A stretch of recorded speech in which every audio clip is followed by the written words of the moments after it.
conversation between David and Michelle later in that episode where he says, I ran towards a mirror and I saw something in that fire. I saw nothing as a defining characteristic of the universe. And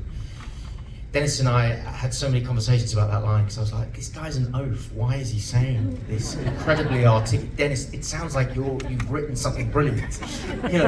But the thing about Dave is that it's all, I think to a certain extent, it's all performative, and I think it's all borrowed and it's all stolen, and none of it is really coming from that very truthful, soulful part of himself. Anyway, before I go off on too much of a tangent, the thing about that fire that was hugely significant and important for me, and I felt like I needed to prepare for, is that whatever that bizarre moment is where he falls back and he looks in the ceiling and something fractures in him,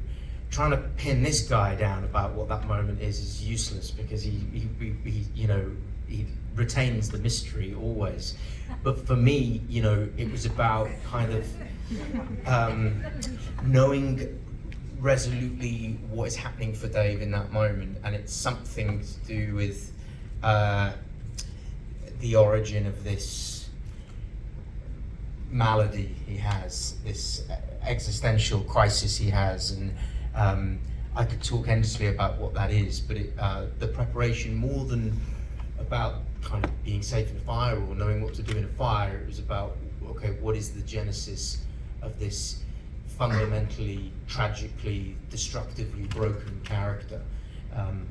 Because it's no accident that, and I'm sure many of you have, most of you won't have seen that whole season yet, but it begins and ends with him looking in the mirror of this show, and so I needed to know exactly what that moment was, so that's